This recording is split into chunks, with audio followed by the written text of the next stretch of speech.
नमस्कार, बहुत स्वागत है आपका सुपर फास्ट छत्तीसगढ़ देख रहे हैं आप। मैं हूं आपके साथ ऋतु ज्ञानवानी। रायपुर में सीएम भूपेश बघेल वन विकास निगम को सौगात दी है।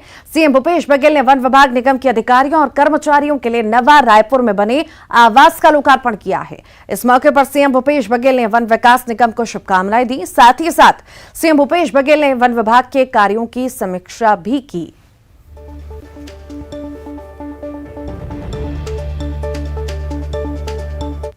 राज्य वन विकास निगम के अधिकारियों और कर्मचारियों के आवास के लिए नवा रायपुर सेक्टर 26 में निर्मित आवासीय परिसर के लोकार्पण के अवसर पर वन विकास निगम को बधाई और शुभकामनाएं। इस भवन के बन जाने से विभागीय अधिकारी कर्मचारियों को बेहतर आवासीय सुविधा उपलब्ध होगी। यह प्रसन्नता की बात है कि छत्तीसगढ़ राज्य वन विकास निगम के गठन के 21 वर्ष बाद निगम द्वारा अपने स्वयं के आय से विभागीय अधिकारी कर्मचारियों के लिए 5 करोड़ 96 लाख रुपए की लागत से 5 मंजिला भवन बनाया गया है। इस भवन में ट्रांजिट हॉस्टल, कम्युनिटी हॉल का भी निर्माण किया गया है, जिससे यहाँ पारिवारिक कार्यक्रमों के आयोजन के लिए भी लोगों को बाहर जाना नहीं पड़ेगा। रायपुर में मुख्यमंत्री निवास में सीएम भूपेश बघेल की अध्यक्षता में बैठक हुई। बैठक में अधिकारियों के साथ ही परिषद के सदस्य भी मौजूद रहे। इस बैठक में कई निर्णय महत्वपूर्ण फैसले लिए गए। राष्ट्रपिता महात्मा गांधी पर केंद्रित सभी संभागीय मुख्यालयों में कार्यक्रम आयोजित होंगे। सीएम भूपेश बघेल ने कहा कि घर घर में शिल्प कलाओं की पहुंच बनाने के लिए दैनिक उपयोग के उत्पाद बनाए जाएं। छत्तीसगढ़ संस्कृति परिषद के 127 आयोजनों के लिए 4.93 करोड़ रुपए की मंजूरी दी गई है और इसी के साथ ही रायगढ़ में संगीत और नृत्य कॉलेज शुरू करने के लिए प्रस्ताव तैयार करने के निर्देश दिए गए हैं।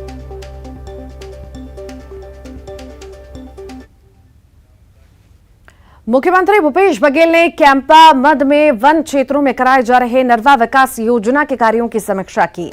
बैठक में वन मंत्री मोहम्मद अकबर, नगरीय प्रशासन और विकास मंत्री शिव कुमार डहरिया, छत्तीसगढ़ राज्य वन विकास निगम के अध्यक्ष देवेंद्र बहादुर सिंह मौजूद रहे।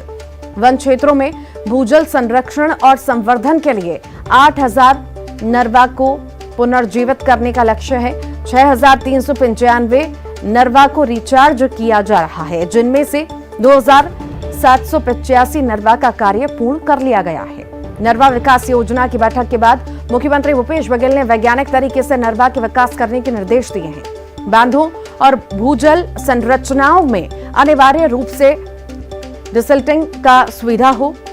नरवा विकास कार्यों से स्थानीय ग्रामीणों को जोड़ा जाए ताकि पर्यावरण, वन्य प्राणियों के संरक्षण और वनों के विकास को बढ़ावा मिल सके।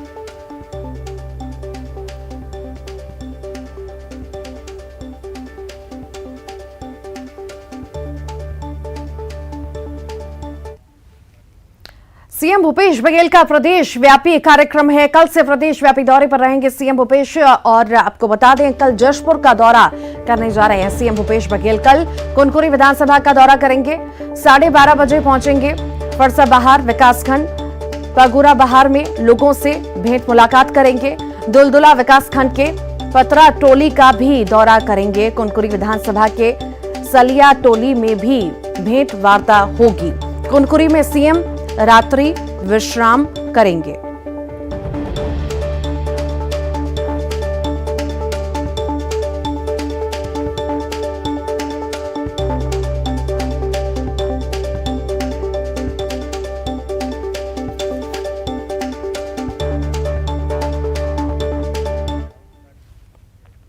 नई दिल्ली के लिए विज्ञान भवन में केंद्रीय दिव्यांग सलाहकार बोर्ड की बैठक आयोजित की गई, जिसमें समाज कल्याण विभाग की मंत्री अनिला भेड़िया ने शिरकत की। इस मौके पर बोर्ड के सदस्यों ने छत्तीसगढ़ सरकार की काफी सराहना की।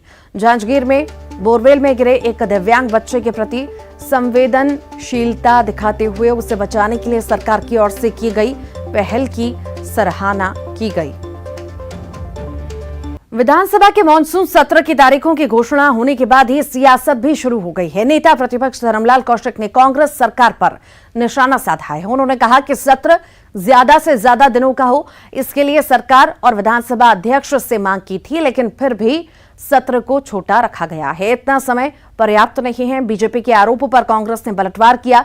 संसदीय कार्य मंत्री रविंद्र चौबे और नगरीय प्रशासन मंत्री शिव डहरिया ने कहा कि 7 दिनों का सत्र पर्याप्त है। विपक्ष के पास वैसे भी कोई मुद्दे नहीं हैं। बीजेपी नेता सदन छोड़कर हमेशा भाग जाते हैं।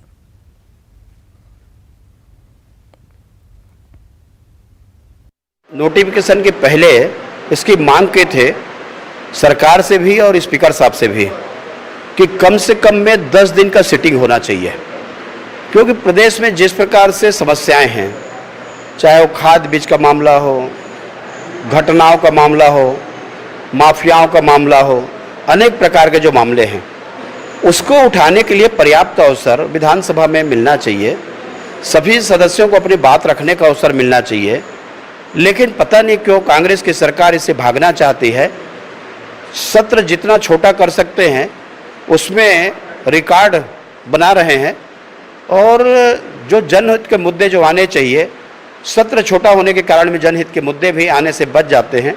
केवल अपने सरकारी कार्य निपटाने तक के सत्र को एक मशीन बना लिया है।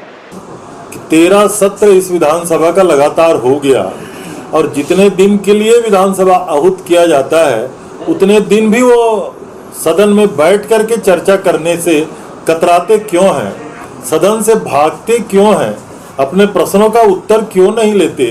सरकार हर मोर्चे पर उनका जवाब देने के लिए तैयार है। सरकार सदन में उनके हर प्रश्नों का जवाब देने के लिए तैयार है, लेकिन पहला दिन नारेबाजी करते हैं, दूसरे दिन बापू के पास जाके बापू को तंग करते हैं, और तीसरे दिन सदन छोड़ करके भाग जाते हैं। देखिए, भारतीय जनता पार्टी के पास तो कोई मुद्दा ही नहीं है। विधानसभा में क्या मुद्दे उठाते हैं? देखिए, विधानसभा में हल्ला कर लेते हैं और पलायन करके भाग जाते हैं। कहीं चर्चा करते हैं क्या विधानसभा में? जो इस तरह की बातें करते हैं, विधानसभा में चर्चा के लिए पर्याप्त समय उनको दिया जाता है, लेकिन चर्चा के बजाय वो पलायन कर जाते हैं। छत्तीसगढ़ के कृषि मंत्री रविंद्र चौबे ने केंद्र सरकार पर जमकर निशाना साधा और उन्होंने कहा कि कोयले के संकट के बाद रेल बंद हुआ, कई तरह की दिक्कतें आ रही हैं, बिजली का संकट हुआ, अब डीजल के संकट है, जिससे देश के किसानों को भारी नुकसान होगा। श्रीलंका में भी शुरुआती दौर में ऐसा ही हुआ। तो वहीं मंत्री रविंद्र चौबे ने कहा कि राष्ट्रपति जैसे गरिमा के पद पर जाति की राजनीति जिसने भी की वो गलत है, शर्मनाक है। माननीय मुख्यमंत्री जी ने पत्र लिखा है। दुर्भाग्य है इस देश का कि पहले कोयले का संकट हुआ, कोयले के संकट के कारण बिजली का उत्पादन प्रभावित हुआ, रेलगाड़ियां प्रभावित हुई, हजारों रेलगाड़ियां ठप कर दी गई हैं, निरस्त कर दी गई हैं।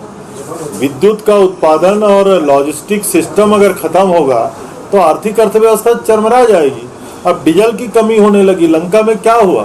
पहले इसी तरीके से हुआ है। डीजल की संकट हुई, कोयला का संकट हुआ, ऊर्जा का संकट हुआ, चरमरा गया वहाँ की आर्थिक व्यवस्था। किसान का ठीक सोइंग का टाइम है।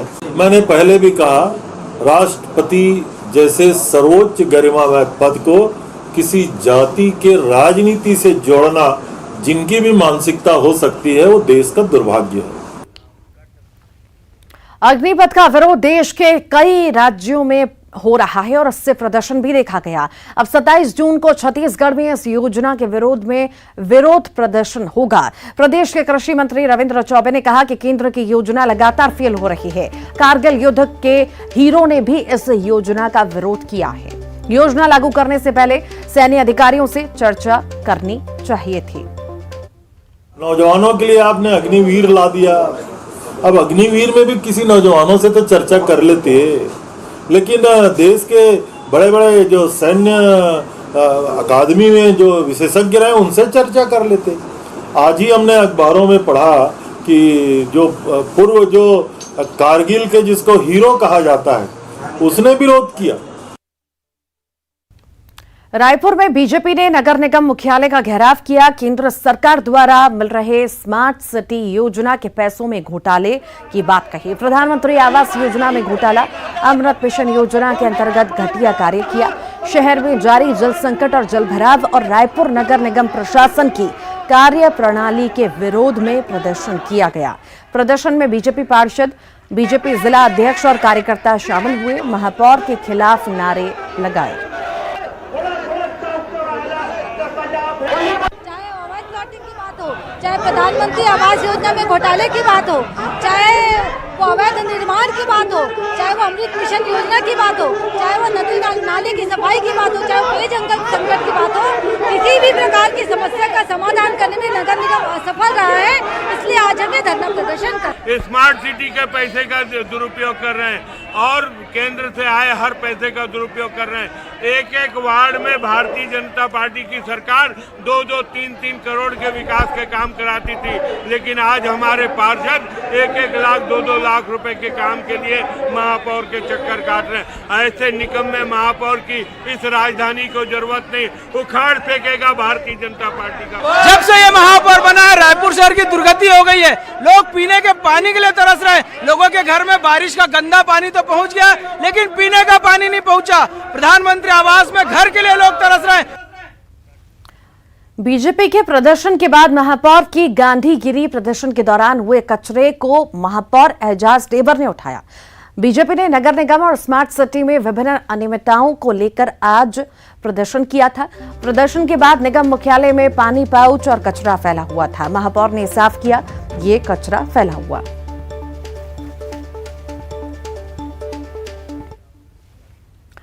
बिलासपुर अस्पताल से अच्छी खबर सामने आई है। राहुल साहू अब पूरी तरह से फिट हैं और वो फिजियोथेरेपिस्ट और नर्सों के साथ हंस खेल रहा है। अस्पताल से कल राहुल को छुट्टी मिल सकती है और इसके लिए अस्पताल प्रबंधन ने तैयारियां शुरू कर दी हैं। कल सुबह राहुल को अस्पताल से डिस्चार्ज किया जा सकता है। इंजेक्शन और दवाइयां देना बंद कर दी गई हैं। अब सिर्फ केवल ओरल डोज ही दिए जा रहे हैं। बहादुर राहुल के साथ अस्पताल के स्टाफ सेल्फी लेकर राहुल के साथ एंजॉय कर रहे हैं। सुन ना, एक बार रुक। दीदी का अपना देख पहले। नमस्ते। लाइट कहाँ है? लाइट ऊपर और एक लाइट कहाँ है? बस। छत्तीसगढ़ में कोरोना काल के बाद स्कूलों में नया सेशन 16 जून से शुरू हो गया है, लेकिन अब तक आधे से ज्यादा निजी स्कूलों में किताबें नहीं पहुंची हैं।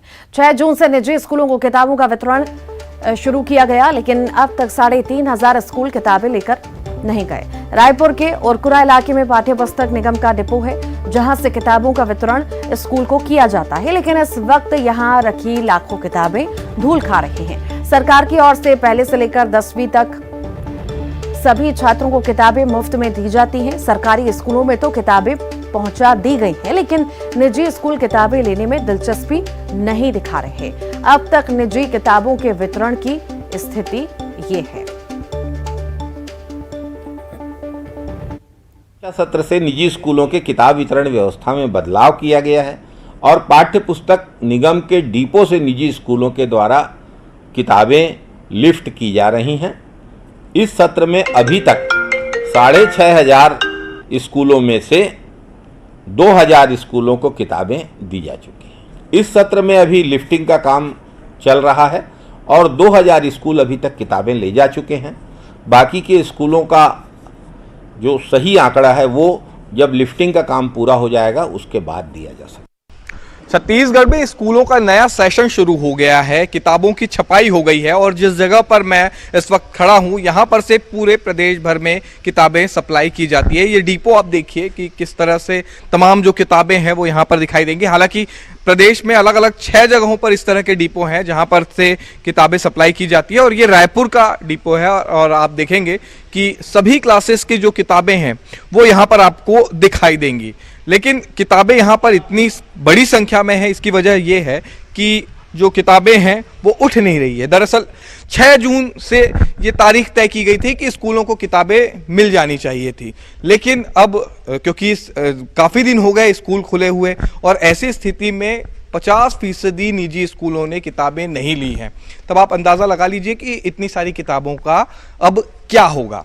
सवाल तो उठेंगे ही, क्योंकि छपाई इतनी लगी है, सरकार का खर्चा भी हुआ है और ऐसे में जब बच्चों के लिए किताबें छापी जा रही है तब निजी स्कूल आखिर क्यों यहाँ नहीं आ रहे हैं। कैमरा पर्सन इमरान कुरैशी के साथ देवव्रत भगत, न्यूज़ 18।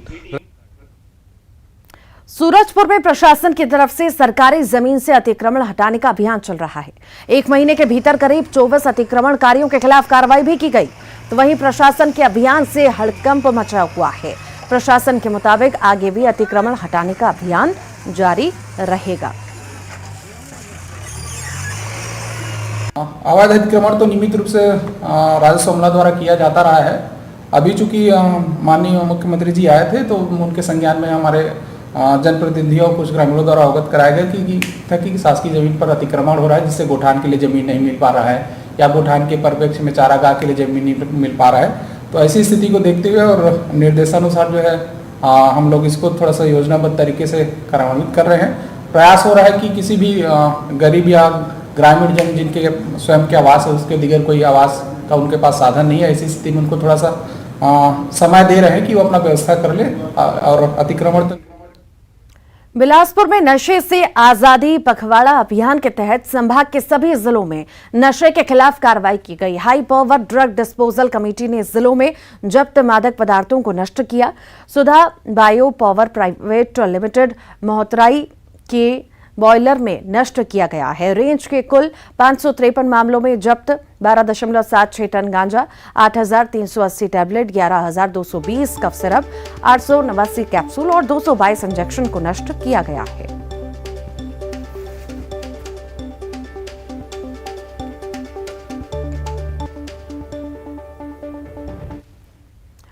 महासमुंद में NH 353 में घड़ी व्यापारी के सेल्समैन और ड्राइवर से लूट के मामले में पुलिस ने 48 घंटों के अंदर ही 6 आरोपियों को गिरफ्तार किया। सीसीटीवी ने लूट का राज खोल दिया। पुलिस ने आरोपियों के पास से 5,90,000 नगद, एक वाहन, एक बाइक और एक मोबाइल जब्त किया है। पकड़े गए आरोपियों में 5 खुर्सीपुर और एक रायपुर का निवासी है। इस लूट की वारदात का मास्टरमाइंड मनोज करवाड़े व्यापारी के यहां ही पहले ड्राइवर का काम करता था।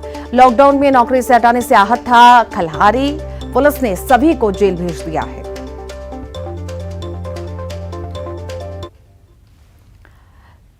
जांजगीर चांपा में अवैध कोयला डिपो में खनिज विभाग ने छापामार कार्रवाई की है। विभाग ने छापेमारी कर 300 टन अवैध कोयला जब्त किया है।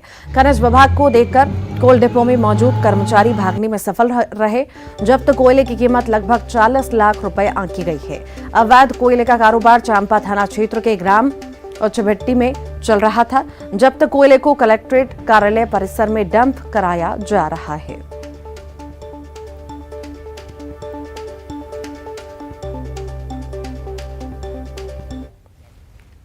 बिलासपुर में अवैध रूप से परिवहन किए जा रहे 60 बोरे यूरिया को जब्त किया गया, जिसकी कीमत 22 लाख रुपए बताई जा रही है।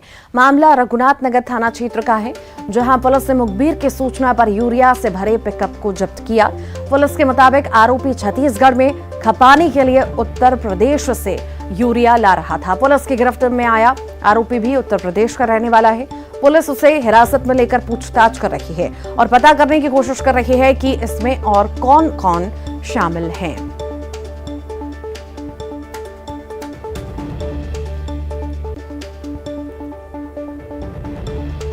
ये बलरामपुर की तस्वीरें आपको दिखा रहे हैं। यूरिया जब्त किया गया है। जब्त यूरिया की कीमत 22 लाख रुपए बताई जा रही है। यूपी से छत्तीसगढ़ यूरिया लाया जा रहा था। ये बड़ी कार्रवाई की गई है। आरोपी से फिलहाल पूछताछ में पुलिस जुटी हुई है।